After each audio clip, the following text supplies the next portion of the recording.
Hello everyone and welcome to our channel. जैसे बहुत बच्चों को ये डाउट रहता है जो आइसर के बाद प्लेसमेंट कैसा होता है, अगर हमें पीएचडी पे नहीं जाना है तो और क्या क्या करियर अपॉर्चुनिटीज़ होते हैं। जैसे हमने आपको बताया था, we are coming up with podcast playlist जहाँ पे हम वैसे सीनियर्स के साथ ग्रेजुएट्स के बाद जो आईआईटीज़ एंड आइसर से ग्रेजुएशन किया है जिन्होंने, उसके बाद वो कॉर्पोरेट फील्ड में है या पीएचडी में है, फिनेंस में है या फिर कुछ अलग उन्होंने परस्यू किया है, उनके साथ वीडियोज़ लाने वाले हैं। So for that stay tune to our channel and like subscribe so that हमें मोटिवेशन मिले, हम भी जाएँ उनसे बात करें, आपके लिए क्यूरेटेड वीडियोज़ लाएँ। इसी कंटिन्यू करते हुए आज हमारे साथ हैं रौनक दी, जो 2018 में यहाँ से बीएसएमएस में बायोलॉजी में ग्रेजुएशन किया था उन्होंने। उसके बाद आईएम रांची से उन्होंने एमबीए किया and now currently she is head of marketing at Technostruct. सुनते हैं उनका एकेडमिक लाइफ कैसा था, उनका इंक्लाइनेशन कैसा था, कैसे उन्होंने कैट का प्रिपरेशन किया और अब वो कैसे क्या कर रही हैं एंड उनका टिप्स क्या है आने वाले स्टूडेंट्स के लिए। हेलो दी and welcome to our channel. Thank you so much. दी पहला जैसे बच्चों का ये डाउट रहता है, जैसे हम भी पूछते हैं सारे बच्चों को, hmm. Why did you choose IISER, मतलब आपको क्या मोटिवेशन था या फिर आपने किसी से सुना होगा ऐसा कुछ। सो जब मैंने आईएसए ज्वाइन किया था that was around 12 years back, मतलब 2013 में मेरा एडमिशन हुआ था आईएसआर में। एंड टू बी ऑनेस्ट उस टाइम पे आईएसआर को कोई नहीं जानता था। और मतलब ऐसा था कि 2008 में इट वाज एस्टेब्लिश, तो यस। उसके बाद मतलब पहली बैच ही 2013 में ग्रेजुएट हुई थी। एंड लकीली मेरे फैमिली फ्रेंड थे mister Mukund Bapna. So he was from the first batch of IISER, तो ही वॉज ग्रेजुएटिंग इन 2013। एंड उन्होंने कहीं से पापा को बताया था कि ऐसा एक कॉलेज है और इनका एक समर आउटरीच प्रोग्राम होता है। वो प्रोग्राम का मुझे पता चला था। 2012 में उस प्रोग्राम के थ्रू मैं आईसर में आई थी। और वो ये वाला कैंपस बिल्कुल नहीं था जो आप देख रहे हैं यहाँ पे। वो था हमारा पुराना गैस राहत बिल्डिंग का कैंपस, जो कि भोपाल के अंदर आईटीआई में है। आईटीआई। और वो मेरा पहला एक्सपोजर था। और मतलब मुझे अभी भी याद है कि जब मैं वहाँ पे पहली बार गई और जब मुझे दिखाया गया कि ओके ये हमारी एक मतलब इलेक्ट्रोमैग्नेटिक माइक्रोस्कोप है, ये 10 करोड़ का है, ये वो है, और यहाँ पे हम ये करते हैं। तो आई मीन मेरे 11 तक मैंने ऐसा माइंडसेट नहीं बनाया था कि मुझे इंजीनियरिंग करना है या मुझे ये पर्टिकुलर चीज़ करनी है। I was still figuring out कि मुझे क्या आगे करना है। बट जब मैं इस आउटरीच प्रोग्राम में आई तो मुझे एकदम लगा कि हाँ ये एक चीज़ है, क्योंकि साइंस में मेरा इंक्लिनेशन हमेशा से था। और केमिस्ट्री मुझे बहुत ज़्यादा इंटीग्रेट करती थी और मुझे बहुत इंटरेस्ट आता था उसको पढ़ने में। Like Marie Curie was my idol, मैं साइंटिस्ट ही बनना चाहती थी। तो इसीलिए मैंने आइसर टारगेट किया। और आउटरीच प्रोग्राम के बाद मैंने सिर्फ आइसर में एडमिशन कैसे लेते हैं इन चीज़ों को देखा। उसमें हमारे टाइम पे होता था केवीपीवाई, एक होता था जेई एडवांस से आपको एडमिशन मिलता है, और दूसरा होता था कि आप अपने सारे जो सीबीएसई बोर्ड हैं या 12th बोर्ड है उसके टॉप 1 परसेंटाइल में आते हैं। आई ट्राइड माई बेस्ट कि मैं तीनों पर तो डाइवर्ट नहीं करके मैं एक पे फोकस करती हूँ, 12th में नंबर लाती हूँ। एंड 12th में luckily I was in top 1 percentile in CBSE, I got 95% and 99 in chemistry as a matter of fact. तो उसके थ्रू मुझे एटलीस्ट एलिजिबिलिटी मिल गई कि मैं यहाँ पे वो जो आइसर एडमिशन या इंटर एडमिशन टेस्ट जो होती है वो दे पाऊँ। तो वो टेस्ट मैंने दिया और उसमें भी हो गया था फिर सिलेक्शन। एंड मतलब 2013 में मैं आई थी with my parents and everyone कि यहाँ की लंबी लाइन में, और तब इस कैंपस में हमको शिफ्ट कर दिया गया था। तो मेरी स्टार्ट तो इसी कैंपस में हुई थी। और इसलिए मेरा मन आइसर आने को हुआ था बिकॉज बचपन से मैं बहुत ज़्यादा साइंस को लेके एंथुजियास्टिक थी। और आई वॉज रियली हैप्पी कि मतलब डॉक्टर एपीजे अब्दुल कलाम ने इतने बड़े डिसीजंस लिए और आइसर जैसे इतने अच्छे इंस्टीट्यूट इकट्ठा करे। आई मीन आईआईटी जैसे इंजीनियरिंग के लिए है, आइसर सेम साइंस के लिए है। ये मेरा इंस्पिरेशन था आने के लिए आइसर में। आप सभी ने सुना दीदी का पर्सपेक्टिव क्या था। उन्होंने जैसे मैंने बताया, आप अगर ट्वेल्थ में भी हो, try to maximise your opportunities. उन्होंने अच्छा से एग्ज़ाम दिया, ट्वेल्थ के मार्क्स अच्छे आए, उनके बाद वो इन्होंने यहाँ पे लैंड अप किया। सो मतलब दीदी सी इज़ द वन, आप कह सकते हो सुपर सुपर सीनियर है हमारे। तो उन्होंने पूरा बिल्डिंग को, आप कह सकते हो पूरा कैंपस को बनते हुए देखा है। तो एक अलग से मेमोरी भी होता है उनके साथ, वो भी जानेंगे। दीदी आप अभी अपने अपने जो आपका एकेडमिक लाइफ था, आप हम्म। जैसे बहुत सारे बच्चे होते हैं जैसे फिजिक्स केमिस्ट्री मैथ किए होते हैं, बायोलॉजी किया नहीं होता है, आपने बायो में मेजर्स किया। हम्म। आपका कैसे लर्निंग कब रहा, फिर आपने कैट के लिए कैसे प्रिपरेशन किया, और क्योंकि होता है बहुत अप्स एंड डाउन्स भी होते हैं, अपने आप को कैसे वो टैकल किया, नहीं आज का दिन बुरा गया तब भी मैं I will keep pushing myself to the greater goal. So coming to that point, तो पहले क्या था कि मेरा बैकग्राउंड फिजिक्स केमिस्ट्री मैथ्स का था, बायोलॉजी मैंने भी पढ़ी नहीं थी 12th में। पर जब आईसर में आए तो आपको चारों चीज़ें पढ़नी थी, बायोलॉजी बिल्कुल नया था, और इतना तो मुझे पता था कि फिजिक्स और मैथ्स मेरे मेजर इंटरेस्ट नहीं है, सो उसमें मैं आगे परस्यू नहीं करना चाहूँगी। बट केमिस्ट्री को लेके क्योंकि मैं इतनी एंथुसियास्टिक थी, केमिस्ट्री मेजर मैंने पहले लिया। बट जब मैंने एक्चुअली लैब में काम किया और चीज़ें देखी, तो ये वो चीज़ नहीं थी जो मैं सीख कर रही थी, मतलब this was a bit different जो मैं चाह रही थी।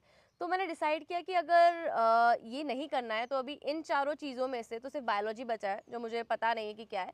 तो अगर मैं एकेडमिक में आगे जाऊंगी तो मैं फिजिक्स केमिस्ट्री मैथ्स में तो नहीं जाऊंगी, जाऊंगी तो बायोलॉजी में जाऊंगी। तो इसीलिए मैंने केमिस्ट्री छोड़ के, और आइसर ने इतनी अच्छी अपॉर्चुनिटी दी कि मैंने बायो मेजर्स कर लिया केमिस्ट्री को एक सेमेस्टर पढ़ने के बावजूद, और बाद में अपने 2 ईयर में उनको कवर भी कर लिया ताकि मेरा एक सेमेस्टर जो बायो का होता है वो हो जाए। तो बायो बैकग्राउंड ना होते हुए बायोलॉजिकल साइंसेज में मेजर करना, आई वुड से ये सिर्फ आइसर ही कर सकता है। तो ये एक बहुत बड़ी चीज़ थी। बट जब मैंने कर लिया, सो अगेन मुझे लगा कि ये वो चीज़ नहीं है जो आगे मैं अपनी लाइफ देखना चाहूँगी। मतलब 5 years ऑफ PhD, उसके बाद पोस्ट डॉक, उसके बाद मतलब again you have to struggle to get a position as a professor. तो मैंने अपने फाइनल ईयर में ही डिसाइड किया था कि मैं मैनेजमेंट में जाना चाहूँगी, क्योंकि मेरी पर्सनैलिटी, मेरे स्किल सेट को लेके आई वॉज रियली कॉन्फिडेंट कि ये एक चीज़ रहेगी जो मेरे लिए बेटर सूटेड रहेगी as compared to doing a academia profession. So ये इंस्पायर किया था मुझे। ओके, सो आपने सुना दीदी का, मतलब आपको एक क्लियर पर्सपेक्टिव होना चाहिए। हाँ, मुझे ये क्या करना है, मुझे अपने लाइफ के साथ क्या करना है। जैसे दीदी ने को ये पता चला I should go with the bio, bio में उन्होंने किया, फिर उसके बाद उनको लगा नहीं, टिपिकली मैं यहाँ जॉब कर रही हूँ वो that's not what I want to seek.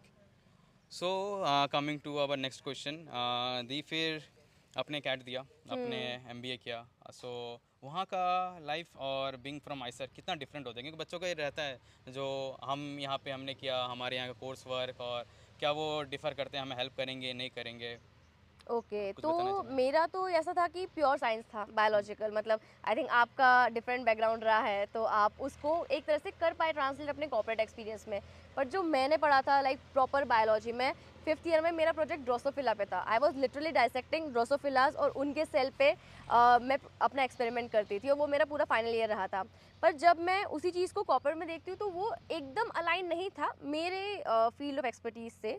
तो जब मैं IIM में गई तो सब कुछ डिफरेंट था। जो पार्सल मैंने यहाँ पढ़ा वो बहुत अलग था जो मैंने वहाँ पढ़ा। वहाँ पे आता है आपका अकाउंट्स, वहाँ पे आता है फाइनेंस, मार्केटिंग, ऑपरेशंस, HR, ये सारे कोर्सेज पढ़ने पड़े। एंड जो उसका रिगर होता है वो 10x था। आप सो नहीं पाओगे, आपको पूरे टाइम काम है, आपको डेडलाइंस है, प्रेजेंटेशन है, बिकॉज IIM आपको इस चीज़ के लिए प्रिपेयर करता है कि कैसे आपको टाइम मैनेज करना है और एक्सेल करना है हर चीज़ में।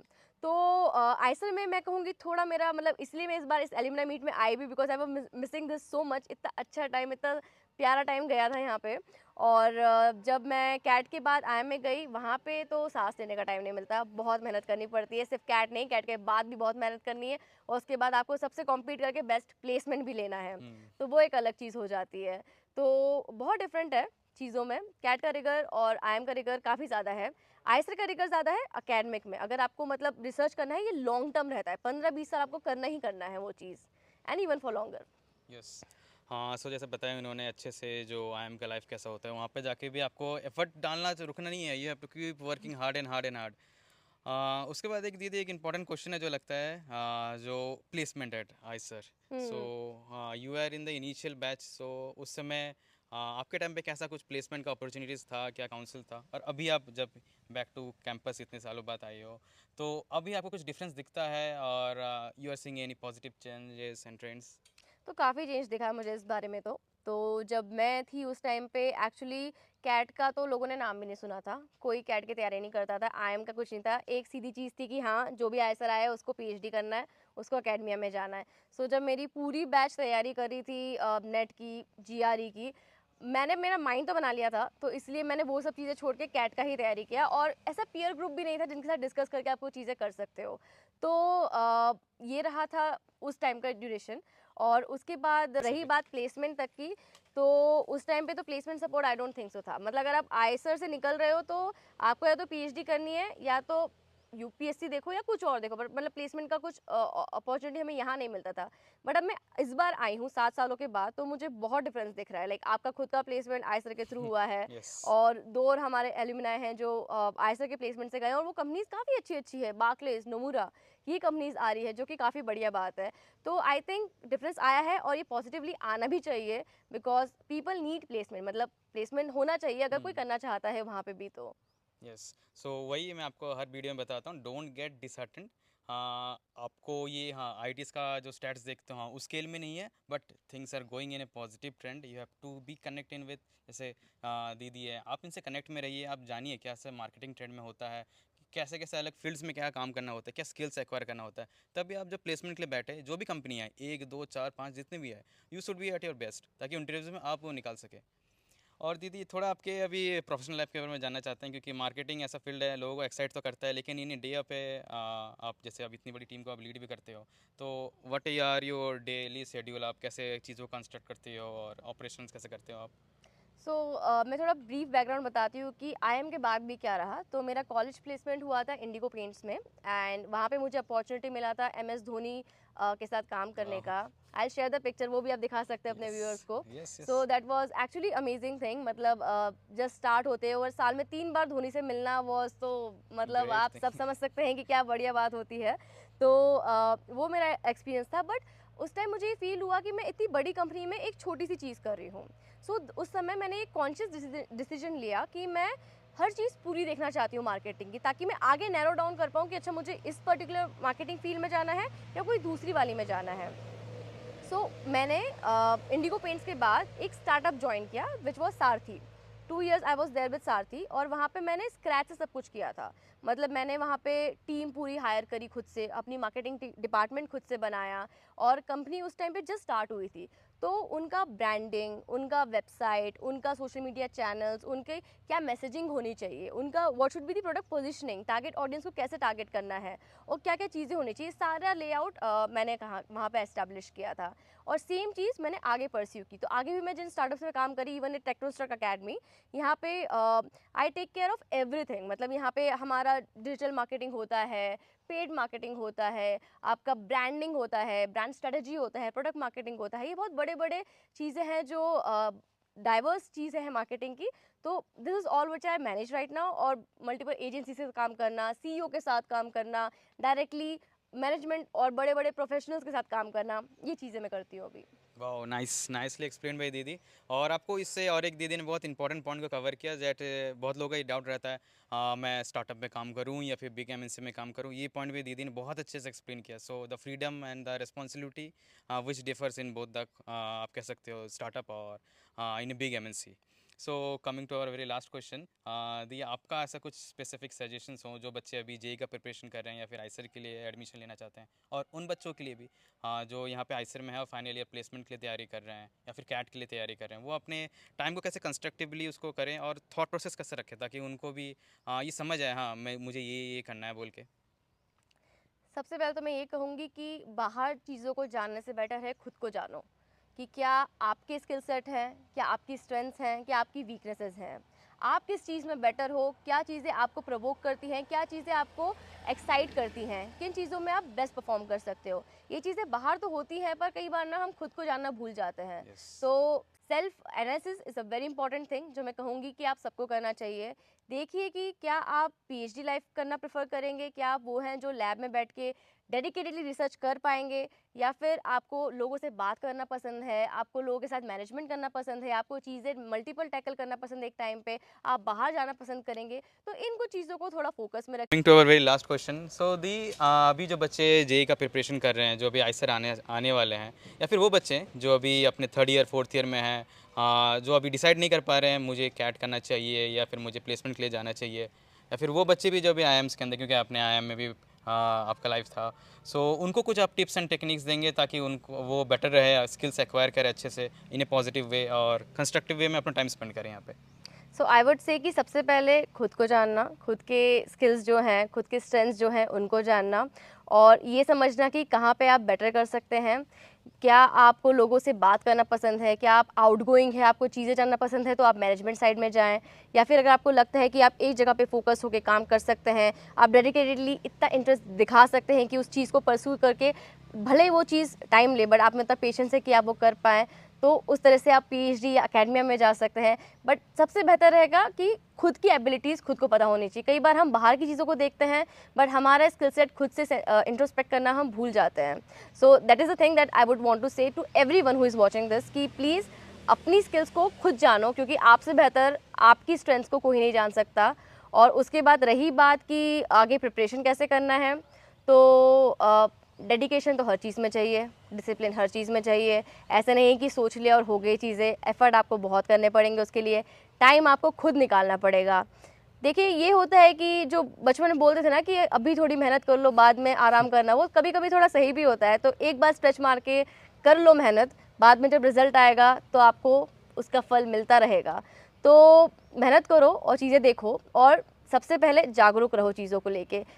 स्टार्ट नोइंग कि क्या चीज़ अभी परफॉर्म कर रही है, किस फील्ड में अभी रिक्वायरमेंट है, कौन सी फील्ड अभी सबसे अच्छे से प्रोग्रेस कर रही है, और बी अवेयर अबाउट थिंग्स और उसमें करो आगे।